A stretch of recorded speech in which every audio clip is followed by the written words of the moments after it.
Hi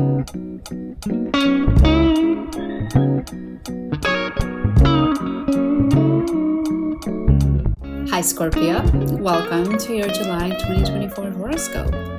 July has a lot going on, not necessarily in terms of a lot of intense aspects, but more in terms of just the quantity of aspects. I think there are maybe a handful of days where we don't have some type of conversation between the planets.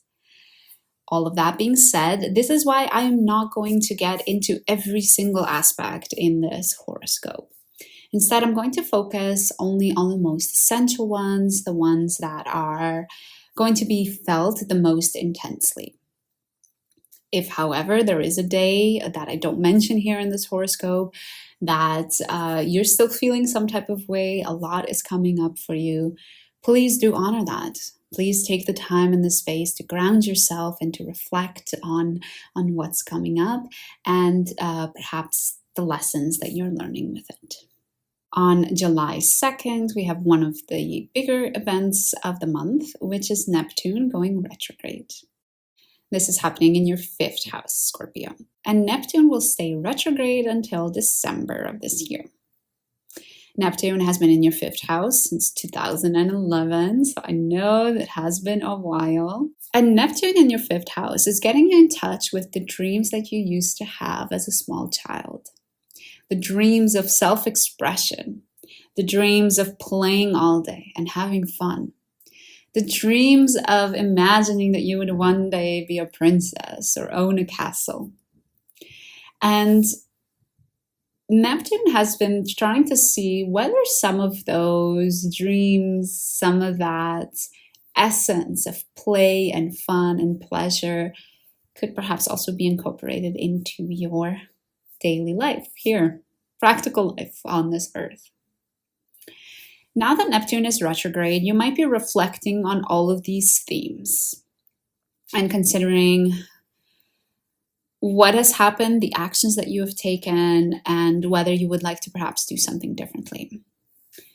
While Neptune is retrograde, usually I don't advise taking any sort of big actions towards that direction. Rather, it's nice to just focus more on reflecting and thinking about the transit. And then in December, once the planet goes direct again, then it's a nice time to apply all of these things you learned, all of these things you reflected on, and then take the actions. On July 6th, we have a new moon in Cancer in your 9th house. This is a new beginning for you when it comes to your lifestyle, your beliefs, your values. Perhaps you're taking a training at work where you're really talking about your personal values and you have a sort of epiphany or an understanding about that. Or maybe you are traveling. It is, of course, the time where a lot of people in the Northern Hemisphere take vacations. Perhaps there is something happening during your travels. You see a certain type of lifestyle when you are in this different country that makes you realize there's something there that you want to incorporate into your own life. On July 10th, we have a really interesting conversation between the Sun and Venus and Saturn and Neptune. Even though they are both quite sort of doing their own thing, Sun and Saturn and Venus and Neptune, they're sort of doing their own thing. They happen to trine each other on the same day. So the Sun trines Saturn and Venus trines Neptune. And I think the fact that they trine on the same day is sort of the universe reminding us again that we cannot look at transits or aspects removed from others. It's all connected. A trine between the Sun and Mars on its own might mean one thing, but if we start to look at what are all the other planets doing and the conversations that they're making, we get to see that it takes a different flavor. We have a different understanding of it. So all of that being said, the Sun trining Saturn and Venus trining Neptune are highlighting your 5th and 9th house. The way this might manifest for you, Scorpio, is that your travels or the studying that you're taking, the books that you're reading, are making it easier for you to express yourself, are making it more easier for you to get in touch with that inner playfulness. And it completely makes sense. A lot of the times when we go on holidays, we're more relaxed, we're feeling good, and we're able to play and enjoy and laugh a lot easier. The next day, on July 11th, Venus enters the sign of Leo and opposes Pluto. Because remember, Pluto is at 0 degrees of Aquarius right now. So as soon as Venus enters Leo, it opposes Pluto. So you might see those Plutonian themes come up quite a bit in July. Because Venus will oppose Pluto, because later the Sun will also oppose Pluto, and also because later in the month we have a full moon where Pluto is also involved. And for you specifically, Scorpio, this Plutonian theme has to do with belonging and family. And it doesn't necessarily have to be the family that you were born into, but really creating your own family, creating a group of people that you feel deeply connected to, that you can trust, that you belong to no matter what happens. And being able to find the power and the beauty in that type of connection. Because Venus and later in the month the Sun will be opposing Pluto from your 10th house. You might feel especially torn between spending your time and your energy at work, outside of your home, on things that are more on outward appearances that maybe show people that you're doing well, versus spending time on the things that people might not see, on the connections and the deep belonging that you have behind closed doors. It might not be shiny things that people will notice, like a new car or a new job. But at the end of the day, they are the things that give you a lot of satisfaction and a lot of beauty and purpose. One of the bigger astrological events of July happens on July 14th, when Mars conjuncts Uranus. For you, Scorpio, this is happening in your 7th house of one-on-one relationships. So you might be quite explosive and quite assertive with your loved ones. So again, word of caution to not overdo it on this day. However, it's completely necessary sometimes to indeed set boundaries with our loved ones, to ensure that we speak up for ourselves whenever somebody is stepping over that boundary, and to make sure that we establish ourselves as a unique individual, to be able to establish that even with this relationship, we're still our own unique person. Later in the month, on July 20th, Mars enters Gemini, or your 8th house. With Mars entering Gemini, there might be a little bit more of that scattered energy. And specifically for you, Scorpio, because this is happening in your 8th house, you might be a bit scattered with you opening up to others and you being vulnerable.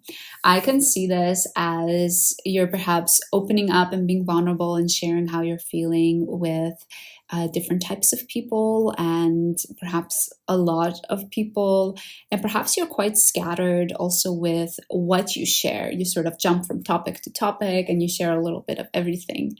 And of course, there's absolutely nothing wrong with this. Indeed, it's just one thing to notice with the Mars and Gemini transit. And I would also say, just be careful not to overexert yourself, right? Sometimes when we continually open vulnerably with others, that can also feel quite heavy and quite draining on us as well. On July 21st, we have a full moon in Capricorn. And yes, this is the full moon that I was referring to earlier in this horoscope as a Plutonian-influenced full moon.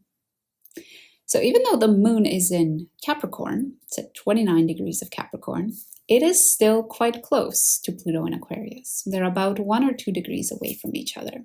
Also, Mars is trining Pluto during this full moon. So because of that, we see time and time again that this is going to be very much so a Plutonian-inspired full moon. And the interesting thing about this full moon, or at least the way I look at it, is that we're going to have some Plutonian themes come up, not just from Pluto in Aquarius and that transit, but also the Pluto in Capricorn transit, which we sort of closed off. And here's why I say this. Pluto is going retrograde right now and during this full moon. So it's traveling back. It's later in the year going to actually come back into Capricorn yet again. And because this full moon is happening at the final degree of Capricorn, at that 29 degree of Capricorn, I do think that this full moon might reveal a piece of information about the last 20 years of the Pluto and Capricorn transit and what that personally meant for us.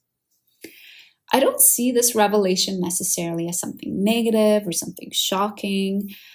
And this is because we have both Venus, Jupiter, and Neptune involved with this new moon. And these planets are very much about love and compassion and understanding. And because of that, I do think that the piece of information that is being revealed or that we're learning about, that we're becoming aware of, is sort of like the missing puzzle piece. It's like we've almost completed the full Pluto and Capricorn puzzle, but there's that one dreaded piece that we're missing that is preventing us from seeing the full picture of that transit. And this full moon, the way I see it, is going to give us that final puzzle piece so that we're able to put it in the puzzle and finally see the full picture. Finally be able to understand the transit, what was happening, why we were meant to go through it, and what it taught us, and how that is making us into exactly the person we're supposed to be right now. It's a day later, on the 22nd, that the sun will enter Leo and it will oppose Pluto. Because of this, I do think this full moon will sort of be more outdrawn. I don't think there will be necessarily a big crescendo on the full moon, but it might be that it's something that slowly reveals itself or even continues into July 22nd. Keep in mind what happened earlier in the month when Venus opposed Pluto, because those might be the same types of themes that come up on the 21st, whether with the full moon or on the 22nd when the sun opposes Pluto. The last transit that I wanted to close off this horoscope with is a sextile between the sun and Mars. And for you, Scorpio, the sun is in your 10th house and Mars is in your 8th house. Mars entered your 8th house just, I think, 5 days before. So you have been putting that effort into being vulnerable and being open with others. And the way the month is sort of closing off with the sextile between Mars and the sun, it's like all the effort that you've been putting in is making it much easier for you to show up authentically when it comes to your work, your career. And as a result, you're really able to shine, and people really recognize you and see you. It might be almost as if that sort of vulnerability that you have in your private life is giving you the strength, the feeling of power, the feeling of feeling capable and proud of yourself. And as a result, that's transferring very well into your career and giving you the recognition that you need. So overall, Scorpio, I hope you're excited for the month of July. You have lots of interesting little things happening here and there, a little bit to do with your family, a feeling of belonging. You also have some attention on your career, your beliefs, and as well on being vulnerable and open with others. I hope you're ready for all of it. I'm sure you are. Scorpios are usually always up for the challenge.